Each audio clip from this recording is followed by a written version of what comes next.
We got an email from a Bert Show listener who, as I interpret this, is kind of in a mentor role in the office and is wondering if she or he should be super honest with somebody that they are mentoring that just doesn't have the goods, the talent to be as good as they want to be, right?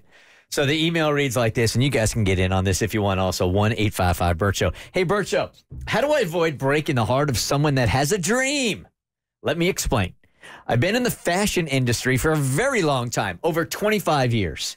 There is an entry-level woman in our office that has the best attitude about our industry. She is eager. She takes on every task with enthusiasm, and she is genuinely a very nice person.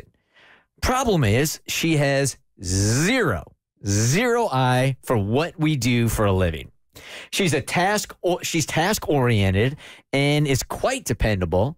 But as much as I try to teach her about our trade, I know that she'll never be anything except a poor designer. How do I break this to her? She looks up to me so much, and if I tell her the truth, it will crush her dream.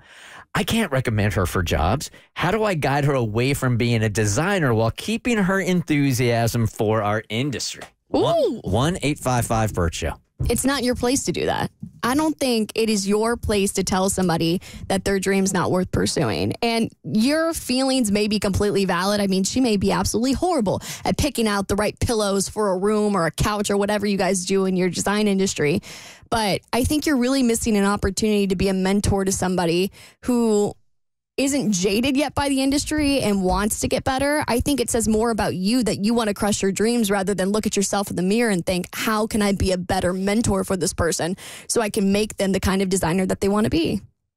I agree. I feel like there are many people who wasn't exactly great when they started. You don't have to be great when you start, but you have to start to be great. And who knows what time will do for her if she actually finds the right mentor and she has enough time to really perfect her craft. So if she doesn't cut it there at the job that she's at currently, then that's one thing to let her go and hope that she finds her way. But I don't think you have to completely shut down what she believes that she is good at. Yeah, no, I wouldn't crush her dream. However, if she is not up to par yet, you can't jeopardize your what's the word I'm looking for? You can't jeopardize your credibility by like giving her a reference for a job if you don't think she's capable for said job. Right. I would definitely not do that. Like if she's wanting you to give references for like these other companies or other places and you know like she's not there yet, then by all means you need to be like, I don't think you're there yet. Mm-hmm. You need some more practice. I would also suggest as a mentor guiding her in the direction in the industry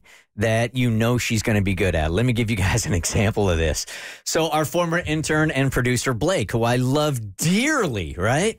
I felt like when Blake was doing morning radio, this wasn't really his forte, like coming on here and being vulnerable and sharing personal stories wasn't really... That's not his total strength. His strength was in announcing, and he wanted to be like Ryan Seacrest. And I'm like, that's what you should be doing, dude. Find something where you could be more of an announcer.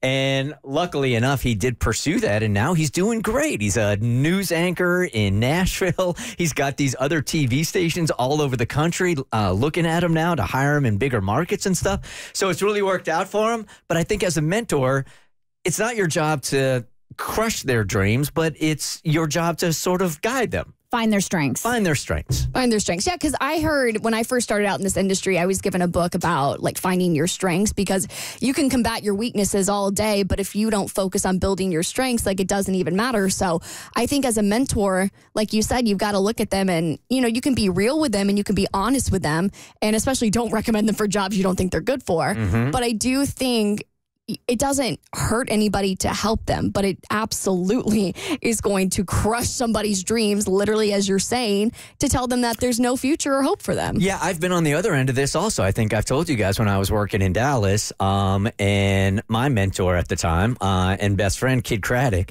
when he would go out, it was my job to try to run the point and host the show. And I got off the air one day doing that, feeling really good about it because those were big shoes to fill. This guy was syndicated in like 80 20-something markets, right? So I get off the air one day thinking that we had a really good, at least a passable show, right? And the general manager, the highest person at the radio station, pulled me in and just said, hey, I just want to let you know that I'm not really sure hosting is really your strength.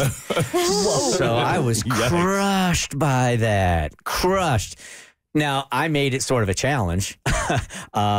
I didn't really believe her, but when you hear something like that, it's damning. See, it's this weird dichotomy because there's something to making your haters your motivators, right? So if everybody always like blew smoke up my butt and told me how great I was going to be on air, I probably wouldn't be where I am now. It's the people that told me that this is not meant for you. I don't think because I remember a PD who said that I wasn't on air material. And I was like, he might not have been wrong. I know, right? We still got a couple more years to prove him right? And I was determined to prove him wrong. So, you want people to be supportive, but then there's also those naysayers that really give you the fuel to go out and make the most of yourself. Oh, yeah. I've never forgotten that conversation, and I've never forgotten her name. And every time, this show wins an award, I always think of her. I'm curious, with the hindsight that you have now, having successfully hosted the show for 20-something years, do you think she was right when she pulled you into the office, or do you think she was just being an a-hole? I think she was misguided. It was such a good show, and he was such a host that anybody that went in there and tried to fill his shoes, even for one day, it wasn't going to sound the same. No. And I think as a general manager, her experience wasn't on the performing side. It was on the money side.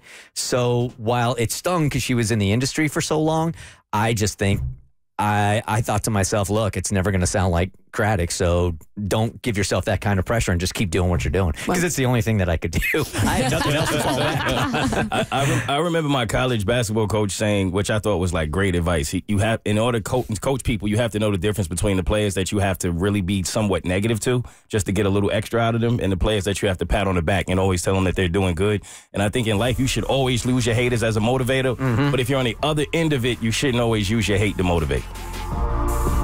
I'm letting that wash over. Just let it breathe. I'm letting it breathe like a fine wine. It's true. The Bert Show.